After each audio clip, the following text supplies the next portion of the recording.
कितीही सुखद असली तरी कुठेतरी संपणारी वाट असते. कितीही सुखद असली तरी कुठेतरी संपणारी वाट असते. पण संपणाऱ्या वाटेसोबतच जन्मणारी नवी पहाट असते.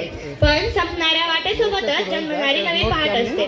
मित्रांनो, निरोप हा आपल्या सर्वांच्या जीवनाचा एक अविभाज्य भाग बनला आहे. आपण विद्यार्थी शाळेत असताना, पुढे कॉलेजमध्ये गेल्यावर, कंपनीत अथवा शासकीय कार्यालयात कामकाज करताना आपल्या जिवलग मित्रमैत्रिणी, सहकारी यांच्यापासून आपल्याला काही ना काही निमित्ताने दूर जावे लागते आणि हा क्षण आपण निरोप समारंभ म्हणून साजरा करतो. तर प्रत्येकाच्या जीवनातला हा हळवा क्षण असतो. आजही तसाच आहे. आजच्या या निरोपाच्या क्षणी एका डोळ्यात आसू आणि दुसऱ्या डोळ्यात हसू घेऊन आजच्या निरोप समारंभाच्या कार्यक्रमात आपल्या सर्वांचे सहर्ष स्वागत करते व आजच्या कार्यक्रमास सुरुवात करते. स्वप्न ती नव्हे जी झोपल्यावर पडतात. स्वप्न ती नव्हे जी झोपल्यावर पडतात. स्वप्न ती की जी तुम्हाला झोपूच देत नाहीत. स्वप्न ती की जी तुम्हाला झोपूच देत नाहीत. पण ते प्रत्यक्षात उतरवणारी माणसं फक्त हाताच्या बोटावर मोजण्या इतकीच असतात. असेच आपण आहात, स्वप्न प्रत्यक्ष जगणारे. मित्रांनो, योजलेले कुठलेही कार्य असो अथवा कार्यक्रम ते सिद्धीस जाण्याचे सर्व श्रेय त्या कार्यास अथवा कार्यक्रमास लाभलेल्या सारथ्यासच जात असते. म्हणून आजच्या कार्यक्रमाचे सारथ्य म्हणजेच अध्यक्षस्थान आपल्या सर्वांना सुपरिचित असलेले व आपल्या सर्वांना आपल्या स्नेहपूर्वक विनंतीस मान देऊन कार्यक्रमात आवर्जून उपस्थित राहिलेले डॉक्टर भगवंत पवार सर यांनी स्वीकारावे अशी मी त्यांना विनंती करते.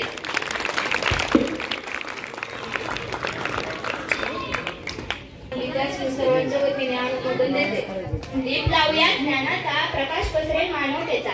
दीप लावूया श्रद्धेचा, प्रकाश पसरेल भक्तीचा. दीप लावूया मांगल्याचा, प्रकाश पसरेल पावित्र्याचा.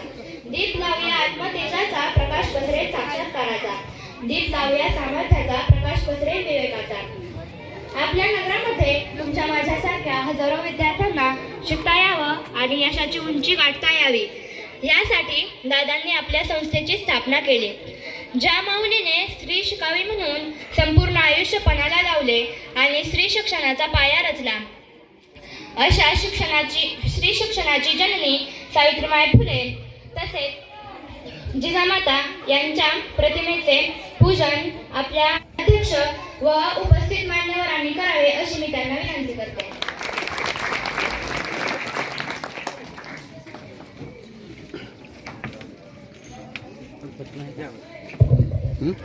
माऊलीनंतर समाधानी नाही, तुकोबानंतर वैकुंठ गमन नाही, शिवरायानंतर छत्रपती नाही, गंधर्वानंतर गान नाही, माशानंतर पोहणं नाही, रामानंतर आचरण नाही, रामानंतर श्रीमंती नाही, गरुडानंतर भराई नाही, तुमच्यासारखे महान कार्य पुन्हा नाही असे सत्कार मूर्ती डॉक्टर भगवंत पवार.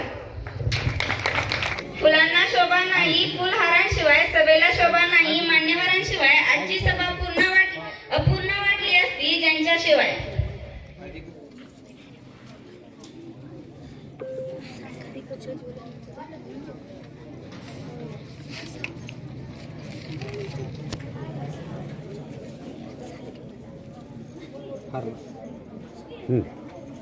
हार घाला.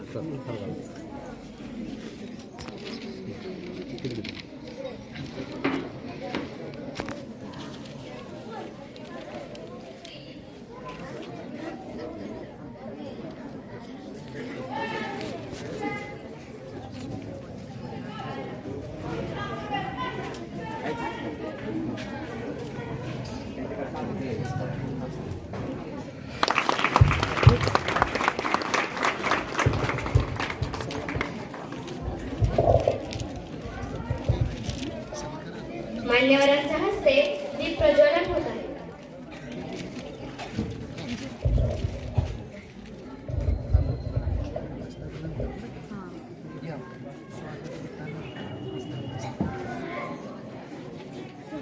पोरी बोल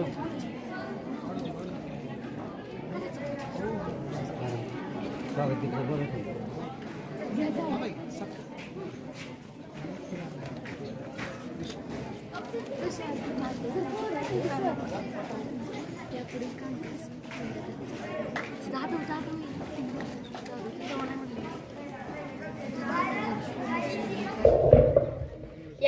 सत्काराचे कामकाज इयत्ता 12वीतील नम्रता जाधव हिने करावे अशी मी तिला विनंती करते. ज्याचे स्वप्न दमदार असतात त्यांना ध्येय प्राप्ती होते. फक्त पंख असूनही काही फरक पडत नाही. मित्रांनो, जिद्दीमुळे उडाण सफल होते असे आमचे यशस्वी डॉक्टर भगवंत पवार यांचा सत्कार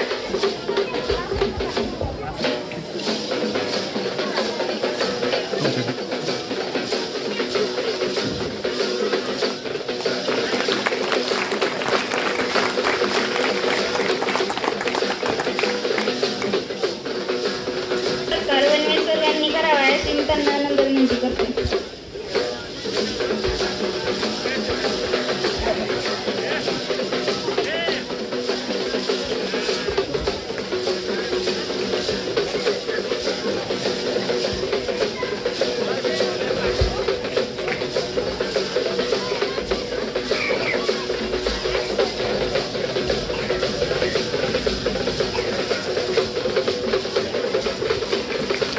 वडसुणे गावचे सरपंच श्री रत्नाकर कदम यांचा सत्कार पाटील सर यांनी करावा अशी मी त्यांना विनंती करते.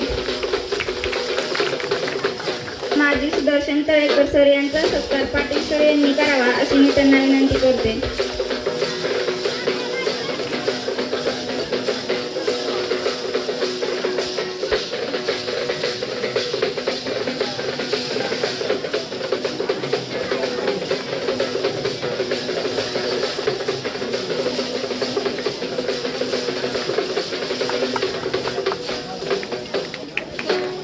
बन्सल अकॅडमीचे व्यवस्थापक यांचा सत्कार वल्ली सरांनी करावा अशी मी त्यांना विनंती करते.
प्रगतीच्या युगात संस्कारांना संस्थान ज्ञानाचा विश्वास. प्रगतीच्या युगात संस्कारांना स्थानाचा ज्ञानाचा विश्वास. शिक्षकांना मान. कार्यक्रमाचा प्रारंभ व्हावा. प्रास्ताविक हे नम्रतेने मांडावे ही तिला मी नम्र विनंती करते.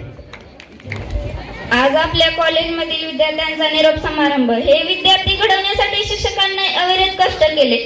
शिक्षकांनी ज्ञानावर त्यांच्या ज्ञानाचा अनुभवाचा संस्कृतीचा लेख दिला.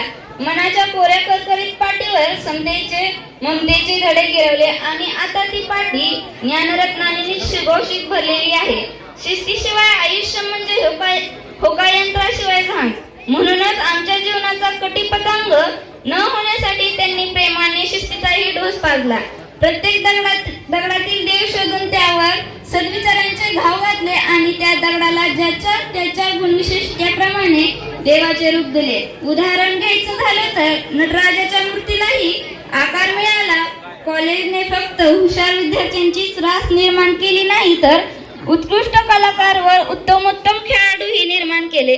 असं वाटायचं आता कॉलेजला आहे म्हणल्यावर कशाचे खेळ आणि कशाचे काय, पण शिक्षकांना तक्रार करण्याची संधीच दिली नाही. सगळं अगदी उत्तमोत्तम केलं. आता सर्वांना पोरकं होऊन नव्या आव्हानांना सामोरं जायचं आहे. कॉलेजमध्ये घेतलेल्या शिदोरीचा बाह्य जगात वापर करून स्पर्धेच्या युगात स्थान पक्क करायचं आहे. मी विद्यार्थ्यांच्या भावी वाटचालीसाठी खूप खूप शुभेच्छा देते आणि इथेच थांबते. आता आपण विद्यार्थ्यांचे मनोगत घेणार आहोत. कृष्णा माने यांनी आपलं मनोगत व्यक्त करावे अशी मी त्याला नम्र विनंती करते. सहवास सुटला म्हणून सोबत सुटत नाही. सहवास सुटला म्हणून सोबत सुटत नाही. नुसता निरोप दिल्याने नाते तुटत नाही. नुसता निरोप दिल्याने नाते तुटत नाही. अध्यक्ष महाशय, वंदनीय गुरुजन वर्ग व येथे उपस्थित माझ्या मित्रमैत्रिणींनो, सर्वांना माझा नमस्कार. माझे नाव कृष्ण सुनील माने आहे. तर आज आपण सर्वजण या निरोप समारंभात सहभागी झालो आहोत. आजचा हा दिवस फक्त माझ्यासाठीच नाही तर सर्व विद्यार्थ्यांसाठी भावुक दिवस आहे. निरोपाचा क्षण जणू हळव्या त्या फुलांचा. निरोपाचा क्षण जणू हळव्या त्या फुलांचा. आठवणींची गर्दी जणू क्षण हा दुःखाचा. आठवणींची गर्दी जणू क्षण हा दुःखाचा. आपण सर्व एकमेकांपासून वेगळे होऊ पण सोबत राहतील त्या फक्त गोड शरारती आणि खोडकर आठवणी. आज मला या ठिकाणी माझ्या शाळेविषयी व शिक्षकांविषयी व माझ्या मैत्रिणीविषयी सांगण्याची संधी दिली त्याबद्दल धन्यवाद धन्यवाद धन्यवाद. म्हणून शब्दांची मर्यादा राखून मी माझ्या भाषणाची सुरुवात करते. आज आपल्या या शाळेत शेवटचा दिवस आणि हा माझ्यासाठी हा एक सणच आहे. तर माझ्या मित्र व मैत्रिणींना जेव्हा आपले पेपर वगैरे सर्व संपलेले असतील, जेव्हा सगळे एकत्र जमलेले असू, तेव्हा शिक्षकांची आठवण आम्ही मित्रमैत्रिणी कसे करू? जेव्हा सगळे एकत्र जमलेले असू तेव्हा शिक्षकांची आठवण आम्ही मित्रमैत्रिणी कसे करू? हे मी माझ्या कवितेच्या स्वरूपात सांगण्याचा प्रयत्न करत आहे. मित्रमैत्रिणी जमू कधीतरी जीवनाच्या एका वाटेवरी. मित्रमैत्रिणी जमू कधीतरी जीवनाच्या एका वाटेवरी. काढू आठवण कॉलेजच्या दिवसाची मनसोक्त जगलेल्या भूतकाळीन क्षणाची. तर जेव्हा आम्ही मित्रमैत्रिणी जमू तेव्हा पहिली मैत्रीण म्हणते, तुम्हाला आठवत आहे का केमिस्ट्रीला आपल्याला कोण होते? तुम्हाला आठवत आहे का केमिस्ट्रीला आपल्याला कोण होते? श्री शेंगे सर त्यांचे नाव होते. घाबरलेले तर त्यावेळी नाही पण ते क्षण आठवून जाणार नाही. लगेच तिसरा मित्र बोलतो, अरे कादगे सरांना विसरल्यात का काय? अरे कादगे सरांना विसरणे कसे शक्य होईल? त्यांच्या उत्तराने तर अख्खी पृथ्वी नष्ट होईल. लगेच चौथा मित्र बोलतो, अरे सलगर सर कुठे गेले? विसरले का काय बायोलॉजीला? अरे सलगर सर कुठे गेले? बायोलॉजीला एवढ्यात विसरले का काय? सर्वांचे आवडते ते शिक्षक होते, मनात सर्वांच्या ते घर करून बसले होते. लगेच पाचवी मैत्रीण बोलते, अरे ते तर सोडा, जानकर सर लय मजेदार होते.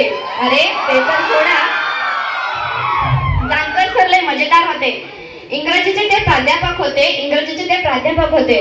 कोणाला एक्सक्यूज करत नसायचे पण हसून ते नेहमी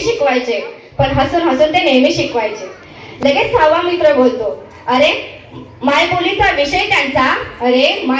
विषय त्यांचा मराठी शिकवणं त्यांच्या रक्तात परदेशी सर त्यांचे नाव होते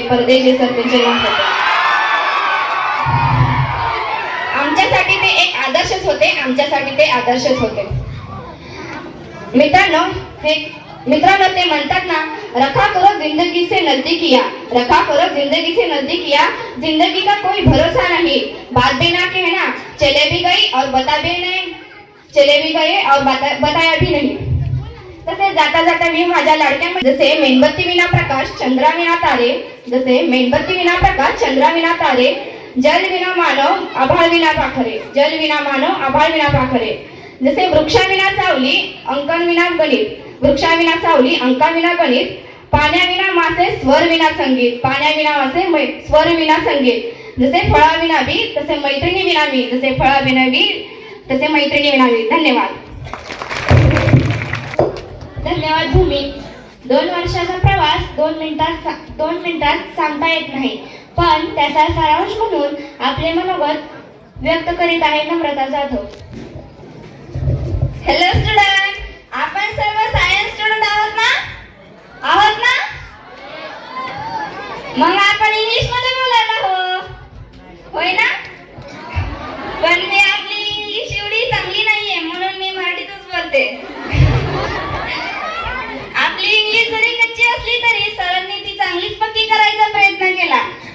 जानकर सर आले तेव्हा त्यांना आमची कंडिशन माहित होती, त्यामुळे त्यांनी आम्हाला आधी इंग्लिशचा बेस शिकवायला सुरुवात केली, म्हणजे पूर्ण ग्रामर घेत इंग्लिश बोलायला शिकवले। आता यापुढे जाऊन थोडं वेगळं काहीतरी शिकूया हे परदेशी सरांनी शिकवलं। माझा कॉलेजचा फर्स्ट डेला सर क्लासवर आले तेव्हा एवढे डेंजर करून कधी मॅथ्स सिलेबस कंप्लीट झाला कळालं नाही। वाटलं नव्हतं आमचा मॅथ्सचा सिलेबस कंप्लीट होईल, पण ढगे सरांनी संपवला। अगदी हसत खेळत गणित सोडवली, चेहऱ्याकडे बघताच विचारणार काय कळालं नाही झालं सांग लवकर। एवढं म्हणजे चेहऱ्याकडे बघताच विद्यार्थ्यांची शंका समजणं म्हणजे सोपं नाही। सगळ्या लेक्चरला सगळ्या सरांना आम्ही म्हणायचो बस सर उद्या शिकवा, आज लय कंटाळा आलाय, पण मॅथ्सच्या लेक्चरला कधीच असं म्हणालो नाही। सर बरोबर त्यांचं ठरलेलं टार्गेट आधीच सांगायचं, आज आपल्याला एवढं कंप्लीट करायचंय। हे कंप्लीट झालं की मी तुम्हाला सोडून देतो। मॅथ्सचं लेक्चर कधीच बोरिंग वाटलं नाही।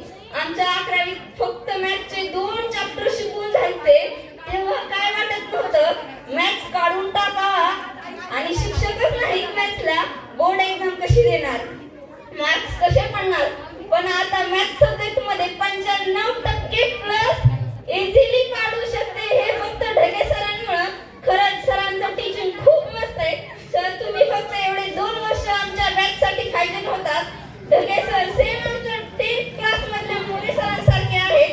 मी आज जे इथे बोलते इथे उभी आहे स्टेज डेअरिंग हे फक्त मोरे सरांमुळे। सर आता जरी PBR ला एखादा चॅप्टर दिला तरी मी तो सगळ्यांसमोर शिकवू शकते, एवढं मोटिवेशन त्यांचं भारी आहे।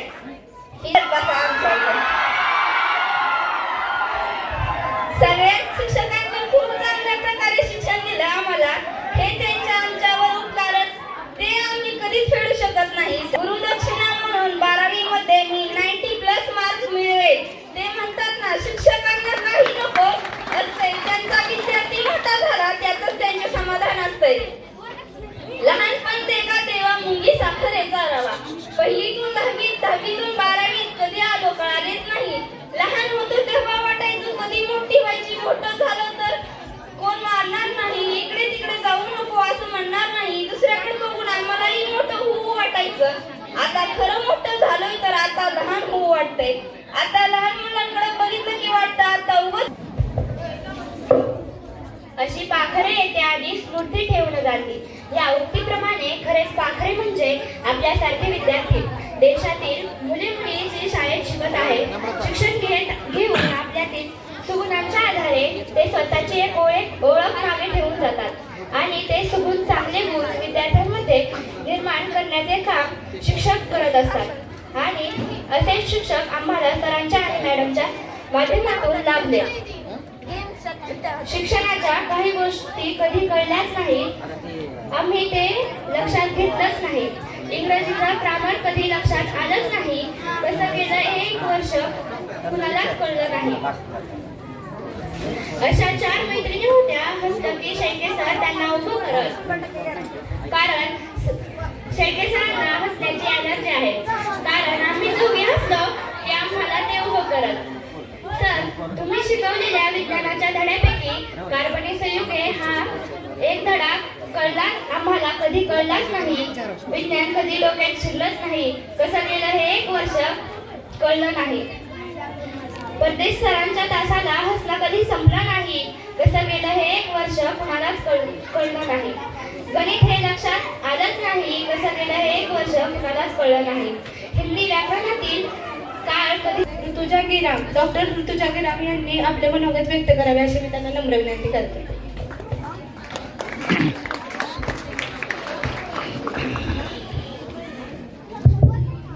नमस्कार, माझं नाव ऋतुजा शेखर गिराम आहे. माझी जरा तब्येत बरी नाही, त्यामुळे जर भूलचूक मी इथेच शिकलेली आहे 10वी पर्यंत. मी उतरेश्वर हायस्कूलची विद्यार्थिनी होते.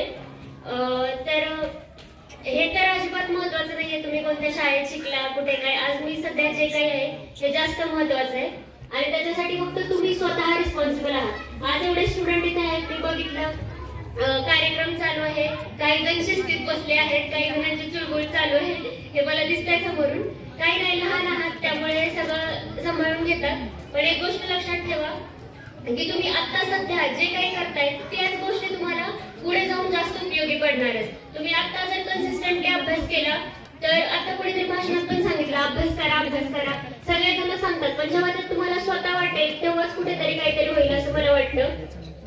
तुम्ही कधीतरी घरी जाऊन बघा, तुमच्या आई वडिलांची काय इच्छा आहे एवढंच फक्त विचारा. ते जे काही उत्तर देतील त्यावर तुम्ही ठरवा तुम्हाला काय करायचंय. इथे येऊन फक्त टाइमपास करायचंय की अभ्यास करायचंय की अरे नाही मला खेळात करिअर करायचंय.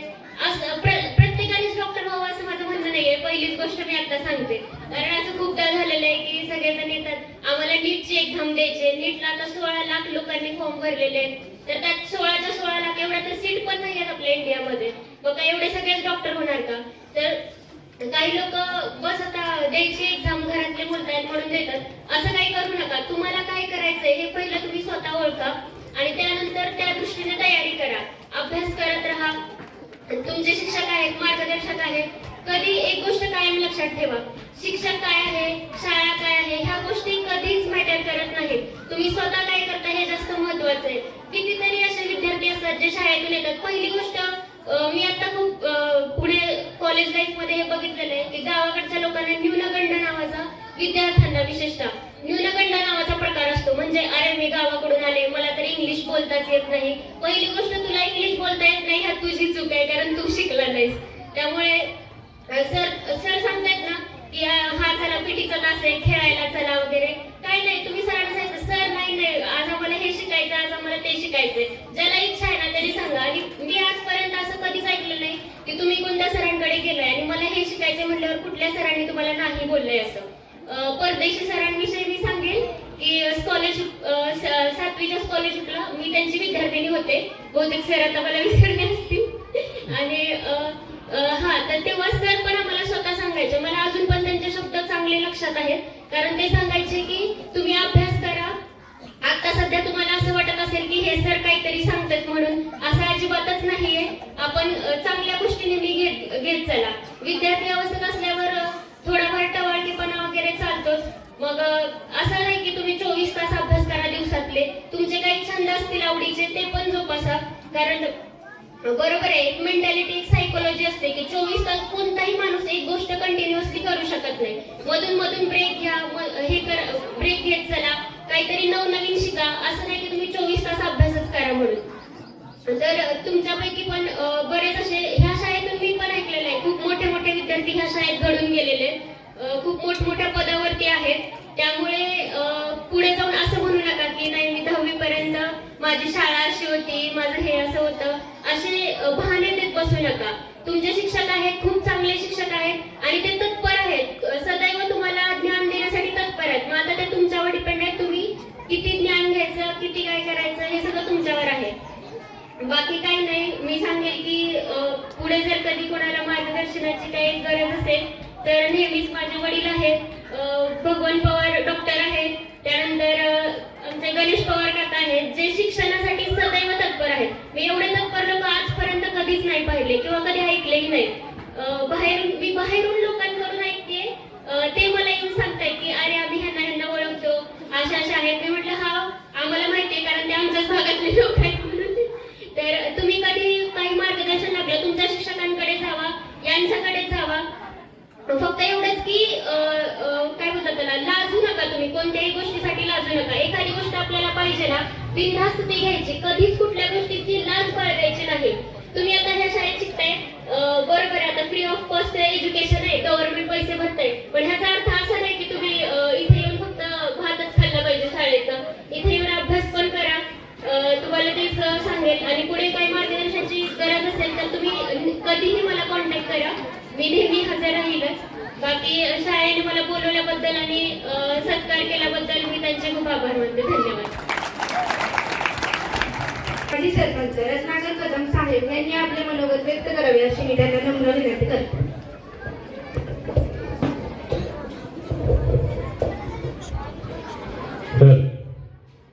नमस्ते. आज या कार्यक्रमाचे वास्तविक पाहता कार्यक्रम हा 11-12वीचा स्टँडअप आहे, हा 10वी-12वीचा. तरी पण आम्हाला बोलवलं. आज खरं मनोगत त्यांचीच ऐकाय पाहिजे, ती मुलांची, पण आम्हाला ही संधी दिली त्याबद्दल मी काही जास्त मुलांना तुमचा वेळ घेत नाही, पण बोलवलं. आज या कार्यक्रमाच्या ठिकाणी कार्यक्रमाचे प्रमुख पाहुणे आमच्या गावचे भूषण डॉक्टर भगवंत पवार, क्लास 1 अधिकारी, आणि तसेच या शाळेचे प्राचार्य मॅडम, तसेच आमचे बिचितकर दादा. ऋतुजा 10वीत पहिल्यांदा आली, त्यावेळेस पासून आमची त्यांची ओळख आहे, जरी केमची असले तरी.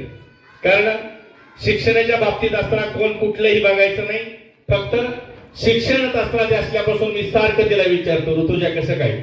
कारण ती उकडगावला होती त्यावेळेस मी विचारायचो, आले की वडशिवण्याला आले की गाठ पडली की विचारायचो, ऋतुजा बरं आहे का, बरं आहे. तसेच आमचे चेअरमन, कारण बरेच वेळेस मी शाळेवरती येऊन गेलो, आणि आमचे मित्र गणेशदादा पवार, सगळे शाळेचे असतात, सगळे सर, माझे सगळे विद्यार्थीनं, सगळं पालक वर्ग आणि सगळे जमलेले ग्रामस्थ या ठिकाणी असतात. सगळ्यांनी मुलींनी, आता एकतर मुलींनी भाषण नाही, मला वाटलं प्रवचनच करते का काय, इतकं सरांचं कौतुक केलं, इतकं कौतुक केलं की असरा सगळं खरंच सर लोक, कुठलाही असरा गुरु हा गुरुच असतो. शिक्षण हे चांगलंच असतं, शिक्षण काही वाईट नसतं. शिक्षण क्षेत्रात असताना ते शिक्षक कधी आपल्याला चुकीचं सांगत नसतात, चुकीचं शिकवत नसतात, अभ्यास कर म्हणूनच सांगत असतात. पण आपण किती घ्यायचं, कसं घ्यायचं हे आपण बघितलं पाहिजे. कारण शाळेत कुठं शिकतोय, आता ऋतुजाने सांगितलं, शाळेत कुठले शिकतोय, कुठले शिकलंय हे महत्वाचं नाही, कसं शिकलंय हे महत्वाचं. कारण त्यावेळेस आमच्या गावातला विद्यार्थी जिवंत उदाहरण आहे, हा भगवंत अजितदादा पवार विद्यालय वडशिवणे या ठिकाणी 10वी पर्यंत शिकला गेला, आणि 11-12 उकडगाव काढले. सगळ्या प्रत्येक विषयात प्रत्येक वर्गात असताना 12वीला टॉपर आले गेला, MBBS ला हैदराबादला नंबर लागले गेला. आताही तो असला UPSC दिले गेले आणि क्लास 1 अधिकारी झाले गेला. मग कुठल्या गावातला आहे किंवा कुठल्या खेड्यातला आहे, कुठल्या शाळेतला आहे हे बघायचं नाही, आपण असरा कसं शिकतोय, कसं शिक्षण घेतोय हे बघितलं पाहिजे. की प्रत्येकाने असराचं, मुलांनी, आई वडिलांनी, पालकांनी आपल्याला असरा शाळेच्या शिक्षणाविषयी तत्पर राहिलं पाहिजे. ऋतुजाने सांगितलं की सगळे डॉक्टर होत नसतात, बरोबर आहे ऋतुजा. ज्याच्या क्षेत्रात, ज्या क्षेत्रात आवड आहे त्या क्षेत्र आपण निवडलं पाहिजे, आणि त्या क्षेत्रात निवडलं त्याप्रमाणे आपण गेलो तर नक्की आपण यशाचं शिखर गाठल्याशिवाय राहणार नाही. कारण सगळेच भगवंत पवार होणार नाहीत, सगळेच ऋतुजा ग्राम होणार नाहीत, शिवाय काही उपयोग नाही. आणि त्यामुळे असरा सगळ्यांना असराच की बाबा असरा शिक्षण घेत असताना इकडं तिकडं असताना फिरू नका, शिक्षणाच्या टायमाला शिक्षण घ्या. आता ऋतुजाने सांगितलं किंवा मगाशी एक मुलगी म्हणली की 2 वर्षे हा असरा आयुष्याचा टर्नओव्हर असतो. खरंच आयुष्याचा टर्नओव्हर असतो, कोण आपल्याला सांगत नाही. 11वी-12वी पर्यंत, 10वी पर्यंत आपल्याला काय करायचं हेच माहित नसतं. कोणी सांगितलंय तुम्हाला बाबा की बाबा नेट केल्यानंतर तो डॉक्टर होतोय, तुम्हाला कोणी सांगितलं, पाहुण्याने सांगितलं, रवड्याने सांगितलं, कोणी सांगत नाही. स्वतःची स्वतः असताना हुडकत जावं लागतं. शिक्षणाविषयी तळमळ असणाऱ्या एखाद्या गरजू शिक्षकाकडून आपण विचारावं लागतं. त्यामुळं बऱ्याच पालकांना माहित नाही आपण काय केल्यानंतर काय होता येतं. हे फक्त झाली, पहिली झाली, दुसरी झाली, पाचवी झाली, 10वी झाली, स्टँडअप झालं, पुढं काय करायचं काय माहित नाही. एखाद्या चांगल्या शिक्षकाने विचारलं आता पुढं काय करणार, ते हसत म्हणतं बघू आता म्हणजे कधी बघायचा, असं नाही. आता बघून चालत नाही. हे ध्येय ठरवलं पाहिजे. तुम्ही आपण काय करायचं, कसं व्हायचं, आपण प्रयत्न करत राहा. प्रयत्न केल्यानंतर काहीतरी घडतच, काहीतरी होतच. प्रयत्न केलं आणि काहीच होत नाही असं घडलं नाही. कारण अभ्यास असताना कसं या की बाबा अभ्यास केल्यानंतर काहीतरी त्यातनं पदरात पडल्याशिवाय राहत नाही. का रिकामं राहील, अजिबात रिकामं राहणार नाही. त्यामुळं शिक्षणाविषयी असताना तळमळ असू द्या. मी जास्त काय बोलत नाही. त्यांचे बरेच असताना मनोगत आहेत, अजून बरेच बोलणारे वक्ते आहेत. तर दिव्या गुरव हिने आपले मनोगत व्यक्त करावे अशी मी तिला विनम्र विनंती करते. आज आपण आपल्या प्रशालेमध्ये 10वी व 12वी यांचा निरोप समारंभ साजरी करण्यासाठी जमलेलो आहोत. सर्वप्रथम मला या ठिकाणी बोलण्याची संधी दिल्याबद्दल मी तुम्हा सर्वांची मनापासून ऋणी आहे. गुरुर ब्रह्मा गुरुर विष्णू गुरुर्देवो महेश्वरा सद्गुरु साक्षात परब्रह्म तस्मै श्री गुरुवे नमः. गुरुने दिला ज्ञान रूपी वसा, गुरुने दिला ज्ञान रूपी वसा, आम्ही चालू पुढे वारसा. अशा प्रकारे आज निरोप घेणे हा कार्यक्रम सुद्धा कठीण वाटतो, परंतु पुढच्या वाटचालीसाठी निरोप घेणे हे तितकेच महत्त्वाचे आहे. परंतु हा निरोप फक्त शब्दांचाच आहे. आपण कधीच आपल्या शाळेला आणि शिक्षकांना कधीच विसरू शकत नाही, कारण शाळा आणि शिक्षक हे जीवनाचे अविभाज्य घटक आहेत. त्यामुळेच मला म्हणावे वाटते की खरंच मास्तर या शब्दाचा मी खूप छान अर्थ ऐकला. मा म्हणजे आई आणि स्तर म्हणजे पातळी. आईच्या मायेवर जीव लावून शिकवणारे हे शिक्षक हे मी कधीच विसरू शकत नाही. खरंच उद्या जी भरारी मारायची आहे, जी पंखात बळ भरणारे आहेत, अशा सर्व गुरुजन वर्गांना माझा आदरपूर्वक नमस्कार. खरंच गुरूंसाठी जेवढे बोलेल तेवढे कमीच आहे. म्हणूनच म्हणावेसे वाटते की हमारे गुरुओं ने हमें जीना सिखाया, हमारे गुरुओं ने हमें जीना सिखाया आणि सिखाते सिखाते ऊंचा बनाया, सिखाते सिखाते ऊंचा बनाया. खरंच सर आम्ही या ठिकाणी कधी आलो आणि कसे निघालो कळलेच नाही, आणि आज निरोप घेताना अगदी मन भरून आलेले आहे. प्रत्येक विद्यार्थ्याच्या जीवनामध्ये गुरूंचा हा अनमोल असा वाटा आहे. त्याच प्रकारे माझ्या देखील जीवनामध्ये प्रत्येक शिक्षकाचा अनमोल अशा प्रकारचा वाटा या ठिकाणी आहे. जसे पायरीपासून कळसापर्यंत जावे लागते, तसे याप्रमाणे मी ज्या वेळी 5वीला आले त्यावेळेस माझे वर्ग शिक्षक हे देवकर सर होते, 6वीला असताना अवताडे सर होते, 7वीला असताना केदार मॅडम होत्या, 8वीला होते त्यावेळेस गायकवाड सर होते, 9वीला असताना पाटील सर होते, 10वीला असताना वनवे सर होते, 11वीला असताना शेंडगे सर होते आणि आता 10वीला असताना सलगर सर. प्रत्येक विद्यार्थ्याचा पहिला गुरु त्याची आई, दुसरे गुरु त्याचे वडील असतात, तिसरे गुरु त्याचे शिक्षक असतात. अशा प्रकारे प्रत्येक विद्यार्थ्याच्या जीवनामध्ये जर त्याला उत्कृष्ट अशा प्रकारचा गुरु आणि शिक्षक जर भेटले तर तो नक्कीच विद्यार्थी त्याच्या जीवनामध्ये यशस्वी झाल्याशिवाय राहणार नाही. अरे संत ज्ञानेश्वर महाराज देखील म्हणतात ना, श्री गुरु सारिका असता पाठीराखा, इतरांचा लेखा कोण करी. त्याचबरोबर आपल्या शाळेचे संस्थापक आदरणीय वैकुंठवासी अभिमन्यू दादा बिजितकर त्यांनी एक छान छोटंसं रोपटे या ठिकाणी लावून गेले. जरी ते या ठिकाणी नसली तरी त्या रोपट्याचं रूपांतर आज या वटवृक्षामध्ये झालेले आहे. म्हणून म्हणतात ना, इवलेसे रोप लावी येले द्वारी, त्याचा वेलू गेला गगनावरी. तसेच माजी राष्ट्रपती डॉक्टर APJ अब्दुल कलाम देखील म्हणतात, a one good book is equal to 100 good book, but one good friend is equal to library. Thank you so much all the teachers give me a correct path. Thank you so much all the teachers give me encourage us. Thank you so much all the teachers believe us. Thank you so much all the teachers support us. Thank you. धन्यवाद दिव्या. यानंतर योगिता दुर्गुळे इयत्ता 12वी हिने आपले मनोगत व्यक्त करावे अशी तिला विनंती करते. झोपले का जागे आहात? ज्या विषयांच्या वह्याचे कुरुकुरु बेजार एक प्रश्न राहिलेला असतो, पण त्याच्यासाठी 3दा जाणे आणि 3दा येणे. पूर्ण प्रॅक्टिकल बुक चेक व्हायची, फक्त एका ग्राफसाठी पानफटेपर्यंत काढायला लावणारे सर म्हणजे काटगे सर. ऑर्गॅनिक केमिस्ट्रीची कहाणी. आपली सावली आपली साथ सोडते, तर कोणावर विश्वास कसा ठेवावा? जगाला दाखवण्यासाठी नाही तर स्वतःला सिद्ध करण्यासाठी यशस्वी व्हा. आपल्याला आपल्या कठीण प्रवासात सुद्धा एकटं चालण्याची तयारी असावी, जिथं फक्त साथ आपली स्वतःची असावी.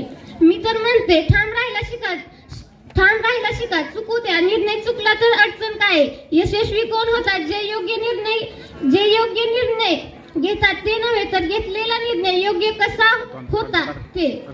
Dream is not depend on your mind और knowledge but dream is depend on your confidence. खरं तर आयुष्य आनंदाने जगायला शिकवते ती म्हणजे मैत्री. आयुष्यात मित्र पण निवडता आले पाहिजेत.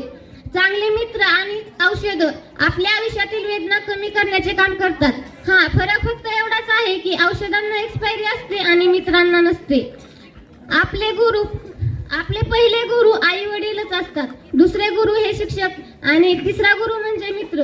जरी आई वडिलांनी जन्म दिला तरी घडवणारे मात्र शिक्षकच असतात आणि साथ देणारे मात्र मित्रच असतात. हे सर्व आयुष्याचा आनंद कसा घ्यायचा हे आम्हाला परदेशी सरांनी शिकवले. चीजें बेहतर मिली हो या ना मिली पर टीचर सच में लाजवाब मिले. आम्ही सगळ्या मैत्रिणींनी परदेश सरांची एक गोष्ट कायम लक्षात ठेवायची ठरवली आहे, ती म्हणजे 5-50. 5-50 तुम्हाला माहीतच असेल. 5 म्हणजे 5 वर्ष गाढवासारखे काम व 50 वर्ष राजासारखे राहणे. यानंतर वैभवी वाघे हिने आपली कविता व्यक्त करावी अशी मी तिला विनंती करते. नमस्कार, मी वैष्णवी वाघे. मी तुमच्या समोर एक कविता सादर करीत आहे. सूर्यासारखे तळपुणी जावे क्षितिजावरून जाताना, सूर्यासारखे तळपुणी जावे क्षितिजावरून जाताना, दगडालाही पाजर यावा निरोप शेवट देताना. निरोपाचा क्षण नाही शुभेच्छाचा सण आहे, निरोपाचा क्षण नाही शुभेच्छाचा सण आहे. पाऊल बाहेर पडताना रेंगाळणारं मन आहे. सूर्याचे हृदयही पांघळते दिवस मावळत आल्यावर, सूर्याचे हृदयही पांघळते दिवस मावळत आल्यावर. कठोर मनेही हळवी होतात निरोप जवळ आल्यावर. निरोप तुमचा घेते आहे आला दुसरा बोलावा, निरोप तुमचा घेते आहे आला दुसरा बोलावा. हृदयामध्ये जपून ठेवीन आपुलकीचा ओलावा. थांबावा वाटला तरी थांबणार नाही निरोपाचा हा हळवा क्षण. थांबावा वाटला नाही तरी निरोपाचा हळवा क्षण. बाहेर निघून गेलो तरी रेंगाळत राहिल्या प्रांगणातच माझे मन. निरोपाच्या सोहळ्याची कधीही करू नये खंत, निरोपाच्या सोहळ्याची कधीही करू नये खंत. निरोपानंतरच्या भेटीला नसतो कधीच अंत. जीव लावले गुरुजनांना आई वडील समा आम्हाला. कसे सांगू किती दुःख होते सोडून जाताना तुम्हाला, किती सांगू दुःख होते आम्हाला सोडून जाताना तुम्हाला. कितीही सुखद असली तरी कुठेतरी संपणारी वाट असते, कितीही सुखद असली तरी कुठेतरी संपणारी वाट असते. पण संपणाऱ्या वाटेसोबतच जन्मणारी नवी पहाट असते. काही दिवसांनी मी जाईल पण कॉलेज मात्र मनात राहील. जेव्हा मी कॉलेज समोरून जाईल मनात माझ्या कॉलेज येईल.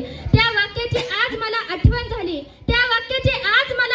झाली. सर अभ्यास केला पण वही घरी राहिली, न काय लिहिता बाप अशी मारली. पण कुठल्या सरांनी बॅग नाही पाहिली, वही पाहताच मन आठवणीचा विषय पाहिल. काही दिवसांनी मी जाईल पण कॉलेज माझ्या मनात राहील. धन्यवाद. हरिभक्त परायण गणेशजी पवार सर यांनी आपले मनोगत व्यक्त करावे अशी मी त्यांना विनंती करते.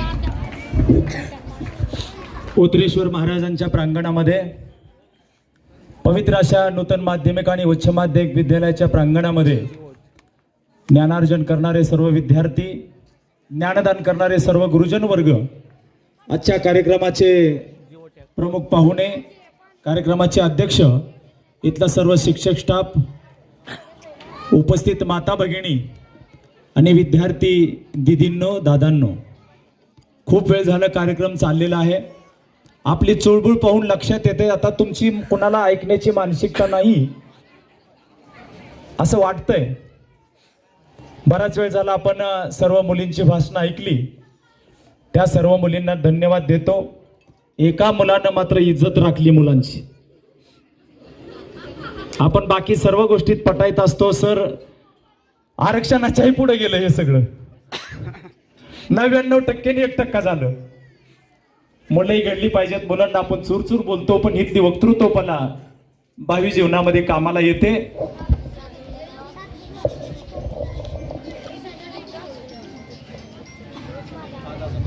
आजचा हा निरोप समारंभाचा कार्यक्रम बघून माझा 10वीचा निरोप समारंभ, 12वीचा निरोप समारंभ आणि नुकताच झालेला MBBSचा निरोप समारंभ आठवला.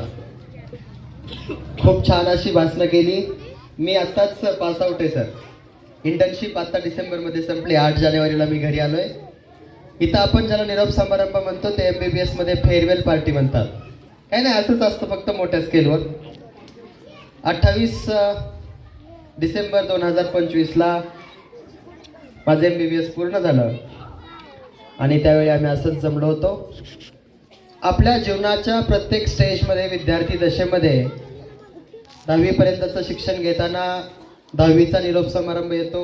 10वीपर्यंतचे मित्र वेगळे असतात, शिकण्याची पद्धत वेगळी असते. गावामध्ये, घरामध्ये राहून आपण शिकत असतो आणि मित्रमैत्रिणींबरोबर मोठं होता होता कधी 10वी संपते कळत नाही. पाखरांसारखं भुरकून उडून जायचं. 11वी 12वीची कॉलेज लाईफ असते आणि बऱ्याच जणांनी सांगितल्यासारखं आपला टर्निंग पॉईंट पण असतो. कारण 16वं वरीस जसं धोक्याचं असतं तसं मोक्याचं सुद्धा असतं. ते मोक्याचं करायचं की धोक्यात टाकून अजून धोक्याचंच करायचं, हे ज्याचं त्यानं ठरवायचं असतं. 11वी 12वीचं 2च वर्ष, पण त्या 2 वर्षामध्ये खूप काही शिकता येतं. आपल्या जीवनाचा मार्ग त्यामध्ये समजतो. सायन्स असेल, कॉमर्स असेल, आर्ट असेल, आपण त्यामध्ये शिकत शिकत एक नवीन आशा, नवीन उमेद मिळते आणि 12वीचा निरोप समारंभ होतो. जीवनामध्ये करण्यासाठी बऱ्याच गोष्टी असतात, बऱ्याच फील्ड असतात. फक्त डॉक्टरच बनायचंय, भगवंत पवार डॉक्टर बनलाय म्हणून मला पण डॉक्टर बनायचंय, किंवा एखादा मुलगा इंजिनियर बनलाय म्हणून मला पण इंजिनियर बनायचंय, किंवा एखादा मुलगा, एखादा विद्यार्थी कलेक्टर, अधिकारी झालेला बघून मला अधिकारी व्हायचंय, असं काही नाहीये मित्रांनो. आपल्या जीवनामध्ये आपण कोणत्या गोष्टीमध्ये पारंगत आहे ते आपण ओळखलं पाहिजे. कोण खेळामध्ये पारंगत असतं त्यानं खेळामध्ये करिअर करावं, कोण अभ्यासामध्ये पारंगत असतं त्यानं अभ्यासामध्ये करावं, आणि कोणाला अधिकारी बनायचं असेल तर MPSC UPSC सारख्या परीक्षा देऊन पुढे जावं.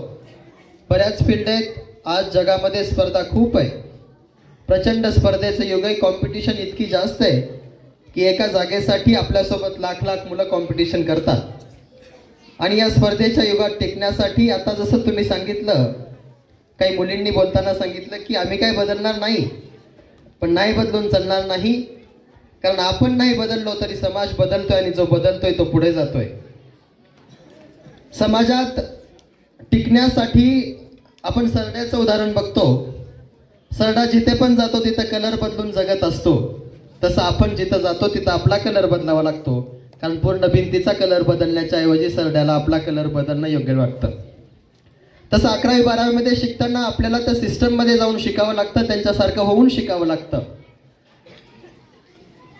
आज 10वी पास आउट होणारी मुलं आहेत, 12वी पास आउट होणारी मुलं आहेत. परीक्षा हा आपल्या जीवनातील महत्त्वाचा टप्पा असतो. कारण आपण जगाला फक्त दाखवण्याचं साधन एकच असतं, मी हुशार आहे. हे आपण एकाच पद्धतीने दाखवू शकतो, ते म्हणजे आपलं सर्टिफिकेट. आज जर मी तुमच्यासमोर उभा राहिलो असतो, मी जर 10वीमध्ये मार्क मिळवले नसते, 12वीमध्ये मार्क मिळवले नसते, MBBSला लागलो नसतो, एम्समध्ये MBBS झालं नसतं, MDला नंबर लागला नसता, मी इथे येऊन बोलण्यासाठी उभा राहिलो असतो आणि म्हटलं असतं की मी असं असं आहे, तुम्ही म्हटलं असता कुठलेच सर्टिफिकेट नाही, तू कशाला आलास इथे. तर परीक्षा खूप महत्त्वाच्या असतात आपल्या जीवनामध्ये. पुढे जाताना आता खूप आनंदाचा क्षण आहे आमचा. 10वीचं वर्ष संपतंय, 12वीचं संपतंय. तर पुढे जाताना आपण काही गोष्टी लक्षात ठेवल्या पाहिजेत की आपल्याला का शिकायचं याची जाणीव झाली पाहिजे. एखादा खेडेगावातून आलेला मुलगा, मराठी मीडियम मधून शिकलेला मुलगा, कारण काय होतं, खेड्यागावातील मुलांना किंवा ग्रामीण भागातील मुलांना मनामध्ये न्यूनगंड असतो की मला इंग्रजी जमत नाही. जशी तुम्हाला जमत नाही तशी मला पण जमत नाही. मला 10वीला 95.20% मार्क होते. इंग्रजीला किती होते विचाराल तर मला इंग्रजीला 100 पैकी 63 मार्क होते आणि बेस्ट ऑफ 5 मध्ये इंग्रजी गेला होता. गेला नाही, घालवला होता. 9वी आल्यावरच ठरवलं होतं की आपल्याला बेस्ट ऑफ 5 मध्ये इंग्रजीच टाकायचं आहे, कारण आपल्याला चांगले मार्क पाडायचे आहेत, म्हणजे बाकीच्या विषयावर फोकस करून गणित असेल, विज्ञान असेल, मराठी असेल. कारण माझ्या जीवनामध्ये मी 8वी पर्यंत हे जसे मुलं बसले तसं त्यांच्यासारखा कॉमन विद्यार्थी होतो. पुढं काय होणार आहे, डॉक्टर होणार आहे तर स्वप्न सुद्धा पडलं नव्हतं. त्यामुळे यांच्यासारखा कॉमन विद्यार्थी होतो. टर्निंग पॉईंट असा ठरला की आमच्या अजितदादा पवार विद्यालयामध्ये 10वी ज्या मुलाचा पहिला नंबर येतो त्या मुलाच्या पालकाच्या हस्ते 15 ऑगस्ट ध्वजारोहण केलं जातं, आणि ज्या मुलाचा नंबर दुसरा येतो त्याच्या वडिलांच्या किंवा पालकांच्या हस्ते 26 जानेवारीचं ध्वजारोहण केलं जातं. त्यामुळे 8वी पर्यंत काय डोक्यातच नव्हतं, आपलं नॉर्मल चालू आहे, सगळ्यांसोबत खेळणं, जेवढा जमतंय तेवढा अभ्यास करणं. मग 9वी वाटलं की आपल्या पण पालकांनी ध्वजारोहण करावं. कारण माझ्या दादांचं वक्तृत्व चांगलं असल्यामुळं वडील प्रत्येक वेळी कार्यक्रमाला यायचे आणि बोलायचे की आज कुणाचे तरी पालक झेंडा फडकवत आहेत, मला आशा आहे की माझा पण मुलगा मला एक दिवशी ध्वजारोहण करण्याची संधी देईल. आणि अभ्यास यासाठी करायचा होता की माझ्या वडिलांनी ध्वजारोहण करावं. तेव्हा माहिती नव्हतं की सायन्सनं जायचंय, कॉमर्सनी जायचंय की आर्टनं जायचंय, त्यावेळी काहीच माहिती नव्हतं, पुढच्या दिशा माहिती नव्हत्या, फक्त झेंडा फडकवायला मिळाला पाहिजे म्हणून अभ्यास करायचा आहे, एवढंच डोक्यात होतं. लक्षात घ्या मित्रांनो, जिंदगीमध्ये खूप अनमोल संदेश आहे आपल्यासाठी. आयुष्यभर आपल्या लास्टच्या श्वासापर्यंत मरेपर्यंत आपलं हितचिंतक, कधीही आपलं चांगलंच व्हावं असे वाटणारी या पृथ्वी तलावरती 2च व्यक्ती असतात, ते म्हणजे आई आणि वडील. त्यामुळं मरेपर्यंत त्यांच्या डोळ्यात दुःखाश्रू नाही आले पाहिजे अशी एकही गोष्ट करू नका. आनंदाश्रूनं त्यांचे डोळे डबडबू द्या, त्यांची कॉलर ताठ होऊ द्या. इतकं चांगलं काम करा, इतका चांगला अभ्यास करा की त्यांना वाटलं पाहिजे माझा मुलगा इथं आहे, माझा मुलगा हा झालाय, माझा मुलगा तो झालाय. पण वाईट काम करून त्यांना खाली बघण्याची संधी देऊ नका, त्यांना खाली बघण्याची पाळी येईल असं कोणतंही काम जिंदगीमध्ये करू नका. त्यासाठी महत्त्वाचे असतात संस्कार. ते संस्कार माझ्या आईवडिलांनी मला दिले. धार्मिक असतील, आमचं घर मंदिराच्या अगदी जवळ आहे, पारमार्थिक असेल, लहानपणापासूनच आवड असणारं आमचं घर रतनाला माहिती आहे. मंदिरामध्ये अजून पण कीर्तन असेल तर टाळ घेऊन उभा राहतो. लाज वाटू द्यायची नाही मित्रांनो. आपल्या संस्कृतीला, आपल्या मातृभाषेला कधीच विसरायचं नाही. मराठीमधून शिक्षण घेतलेला हा विद्यार्थी अभ्यास करत होता, कारण 10वी झेंडा फडकवायचा होता. 10वी 95.20% मार्क मिळाले मित्रांनो. गणितला 100 पैकी 99 होते, विज्ञानला 100 पैकी 97 होते. हे सांगण्याचं कारण एवढंच, हे 2च विषय आपल्याला जिंदगीमध्ये महत्त्वाचे. तुम्ही पुढे सायन्स घ्या, कॉमर्स घ्या, आर्ट घ्या, ज्याचं गणित पक्क आहे त्याचं आयुष्याचं गणित खूप चांगल्या पद्धतीने सुटतं. ज्याचं विज्ञान पक्क आहे त्याला आयुष्यामध्ये खूप चांगल्या पद्धतीने तंत्रज्ञान अवगत करता येतं. ते माझं पक्क होतं. गणितला 9वी संपल्यानंतर 10वीत जाण्याच्या अगोदर 10वीच्या पहिल्या 3 महिन्यामध्ये गणितचा पूर्ण अभ्यासक्रम शिकवून झाला होता, आणि गणितचे मी एका वर्षामध्ये 30 पेपर सोडवले होते फायनल एक्झामचे. तुमच्यासारखंच जास्त फरक नाहीये. 2018ची माझी पासआउटची बॅच आहे, आता 2025 आहे. 7 वर्षापूर्वी गणितचे 25 पेपर सोडवले होते, भाग 1 भाग 2 दोन्हीचे. अभ्यास करताना खूप चांगल्या पद्धतीनं करा. शिकण्याची तळमळ मनामध्ये करायचं तर खूप चांगल्या पद्धतीनं करायचं, नाहीतर काहीच नाही करायचं. आळमढळम राहून या जगामध्ये काहीच मिळत नाही. एकतर चांगलं टॉप पद्धतीने करा. तुम्ही ज्या पण क्षेत्रात जाताय त्या क्षेत्रात तुमचंच नाव सगळ्यात वरती असलं पाहिजे असं काहीतरी करा, नाहीतर काहीच करू नका. दुसरी फील्ड निवडा.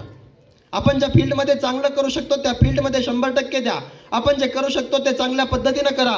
प्रयत्न इतके करा की यशाला सुद्धा वाटलं पाहिजे याच्या मागे गेल्याशिवाय पर्याय नाही. इतका अभ्यास करा. अभ्यास खूप चांगल्या पद्धतीनं केला. 10वी नंतर कुठं ऍडमिशन घ्यावं माहिती नव्हतं. असंच सापडता उकडगावचं सोनवणे कॉलेज सापडलं. तिथं गेलो. एकदम गुरुकुल पद्धतीचं कॉलेज होतं, जंगलामध्ये असणारं ते कॉलेज होतं. तुमच्यासारखंच घरून सोडून गेलो होतो. मोबाईल नव्हता, आईवडील नव्हते, जेवायला चांगलं नव्हतं. रानामळा सोडून दिल्यासारखं मला सोडून दिलं होतं. दुसऱ्याच दिवशी वडिलांना फोन केला, मी इथं काय राहू शकत नाही, रडत होतो, मला घरी घेऊन जावा. त्यावेळी वडिलांनी समजूत काढली, 1-7-8 दिवस थांब, काय होतंय ते बघ. पण त्यावेळी आठवलं आपली परिस्थिती नाजूक आहे, आपण मध्यमवर्गीय घरामधून आलेला मुलगा आहे, आपल्याला काहीतरी करायचं, आपल्याला काहीतरी घडायचंय, म्हणून एवढं करून आपण इथं आलेलो आहे. आपलं वर्षाचं जे उत्पन्न आहे ते आपली 1 वर्षाची फी आहे, त्यामुळे इथून जाऊन चालणार नाही. म्हणून खूप अभ्यास केला. तिथं गेल्यानंतर तुमच्यासारखाच होतो. मराठी माध्यमावर कमांड होती, पण इंग्रजी काहीच जमत नव्हतं मित्रांनो. गमतीचा भाग म्हणून सांगायचं झालं तर बायोलॉजीचा पहिला तास होता. पहिल्या तासामध्ये बायोलॉजीच्या सरांनी फळ्यावरती लिहिलं CELL. CELL ला मराठीमध्ये काय म्हणतात कोणी सांगू शकेल? सेल. काय म्हणतात सेलला? बघा, या मुलीला माहिती आहे. तू कितवीला आहेस बाळा? 9वीच्या मुलीला माहिती आहे सेलला पेशी म्हणतात. 11वीला गेलेला भगवंत पवार सरांनी फळ्यावरती CELL लिहिल्यानंतर मी माझ्या मित्राला विचारलं, अरे बायोलॉजीचा तास आहे, ह्या सरांनी बॅटरीचा सेल कसं काय लिहिलाय? इथून सुरुवात झाली सर माझी. माहितीच नव्हतं सेलला मराठीमध्ये पेशी म्हणतात, कारण माहीत कधी इंग्रजी तेवढी जमलीच नाही. आणि आमच्या विज्ञानच्या पुस्तकामध्ये ते विज्ञानचं इंग्रजीमध्ये ट्रान्सपरन्स असायचं, ट्रान्सलेशन केलेलं असायचं, पण कधी गरजच पडली नाही. मराठीमध्ये खूप चांगलं जमायचं. पेशीमध्ये कुठलाही अवयव विचारला तरी सांगता यायचा, पण त्याला सेल म्हणतात हे माहिती नव्हतं. तिथून सुरुवात केली होती मित्रांनो. पण अभ्यास करण्याची जिद्द होती. जीवनामध्ये पुढे जायचं असेल तर आपल्याकडे चिकाटी पाहिजे, सातत्य पाहिजे. यशानं हुरळून नाही गेलं पाहिजे, यश पचवता आलं पाहिजे. अपयश जितकं पचवता येणं महत्त्वाचं आहे तितकंच यश पचवता येणं महत्त्वाचं आहे. ज्या माझ्यासोबत जे मुलं होते पहिल्या दुसऱ्या टेस्टमध्ये, ज्यांचा पहिला नंबर आला, त्यांना चांगले मार्क पडले, पहिला दुसरा नंबर आला, त्यांना वाटलं झालो आपण उक्कडगावमध्ये येऊन सुद्धा आपला झेंडा लावला, जिंकलो. पण त्यांना माहिती नव्हतं की उक्कडगाव हे डबकं आहे, त्या डबक्यातला बेडूक बनून राहणं आपल्यासाठी महत्त्वाचं नाहीये. त्यांनी अभ्यास बंद केल्यानंतर मार्क पडले नाही. मी आपल्या कासवाच्या गतीनं हळूहळू का होईना चालत राहिलो, अभ्यास करत राहिलो. अभ्यास करता करता दुसऱ्या तिसऱ्या टेस्ट पासून चांगलं जमायला लागलं. पहिल्या 5 नंबरमध्ये जे आलो दुसऱ्या टेस्ट पासून ते फायनल पर्यंत तसंच होतं. म्हणून सांगतो यश पचवता आलं पाहिजे. यश पचवणं खूप महत्त्वाचं आहे. जीवनामध्ये सातत्यानं अभ्यास करता आलं पाहिजे. एक गोष्ट लक्षात घ्या, ज्यांना अभ्यास करायचा त्यांनी ध्यान देऊन ऐका. जीवनात मरेपर्यंत अभ्यास करावाच लागतो. तुम्ही कोणत्याही फील्डमध्ये जावा, डॉक्टरकीच्या जा, असं समजू नका. मगाशी कोणतरी बोलताना म्हणलं की 2 वर्ष अभ्यास करायचा, परत 5-50चा पाडा. सर सांगतात 5 वर्ष अभ्यास करा, 50 वर्ष सुखी राहा. मी तसं नाही सांगत, 50-5चा पाडा सांगतो. जीवनात 50 वर्ष अभ्यास करा, शेवटचे 5 वर्ष सुखी राहा.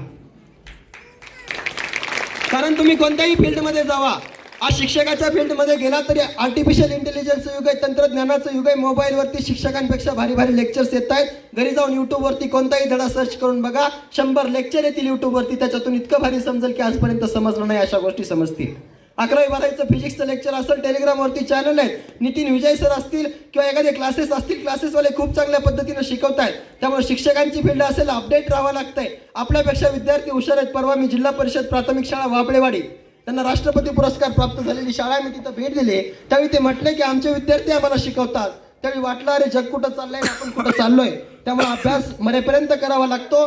तुम्ही शिक्षकाच्या फील्डमध्ये जावा, तुम्ही नोकरीच्या फील्डमध्ये जावा, डॉक्टरकीच्या फील्डमध्ये जावा, इंजिनिअरिंगच्या फील्डमध्ये जावा, नोकरी करा. तुम्ही असंच राहा. तुम्ही साधी शेती जरी करायची म्हणलं तरी मरेपर्यंत अभ्यास करावा लागतो. कोणता औषध फवारायचंय हे दुसऱ्याकडून शिकण्यापेक्षा जेव्हा आपल्याला कळतं कोणतं फवारायचंय, तो पण एक अभ्यासच आहे. म्हणून असं समजू नका की अभ्यास संपलाय. अभ्यासाला दडपण म्हणून करू नका, अभ्यास एन्जॉयमेंट म्हणून. अभ्यास सहजा हसता खेळता करणारी गोष्ट आहे. अभ्यासासाठी सेपरेट टाइम नाही काढावा लागत. आपण जे करतोय त्यामध्ये चांगल्या पद्धतीनं केलं पाहिजे. जे समजून घेतोय ते एकदम पहिल्या पद्धतीत समजलं पाहिजे. जे करतोय ते चांगल्या पद्धतीनं अभ्यासपूर्वक लक्ष देऊन कन्सेप्ट समजून घेऊन, रट्टामार करून पाठ करून समजून नाही घेतलं पाहिजे. आयुष्यभर लक्षात राहील अशा गोष्टी आपल्याला जमल्या पाहिजेत. फिजिक्सची केमिस्ट्रीची एखादी रिॲक्शन शिकताना त्याच्या स्टेप्स काय आहेत, फिजिक्सचं गणित सोडवताना त्याच्या स्टेप्स काय ते समजलं पाहिजे आणि असा अभ्यास करताना पुढे गेलं पाहिजे. तर मी 11वी-12वीला उक्कडगावला ॲडमिशन घेतलं. उक्कडगावला गेल्यानंतर प्रवास चालू झाला. इंग्रजी शिकता शिकता 11वी-12वी निघून गेली. फक्त एवढंच शिकलो की चांगल्या पद्धतीनं पेपर दिला आला पाहिजे. आणि मला नीटला 720 पैकी 645 मार्क मिळाले. मित्रांनो, मराठी मीडियमचा मुलगा कुठपर्यंत जाऊ शकतो हे आपण लिमिट नाही ठरवायचे. आपण कुठपर्यंत शिकू शकतो आपण लिमिट नाही ठरवायचे. आपण काहीही करू शकतो. फक्त मनामध्ये तेवढी ऊर्जा शक्ती पाहिजे, तेवढी मनामध्ये जाणीव पाहिजे आणि कष्ट करण्याची ताकद पाहिजे, चिकाटी पाहिजे. आपल्याला नाही जमलं तर आपण इतरांकडून समजून घेतलं पाहिजे. आपण समजून घेऊन अभ्यास केला पाहिजे. कारण ज्ञान दिल्याने वाढतं, देणाऱ्याने देत जावे, घेणाऱ्याने घेत जावे, देता देता एक दिवस घेणाऱ्याचे हात घ्यावे. आपले मित्रच हे आपले सगळ्यात महत्त्वाचे शिक्षक असतात. आपल्या शिक्षकांपेक्षा मित्र एकमेकांना चांगल्या पद्धतीने समजावून सांगू शकतात. माझे मित्र मला सांगायचे, मी मराठीमध्ये अभ्यास करताना मला समजायचं नाही, खूप अडचण यायच्या. ज्या मुलाकडून समजून घेतलं, चारुदत्त जोशी नावाचा माझा एक मित्र होता.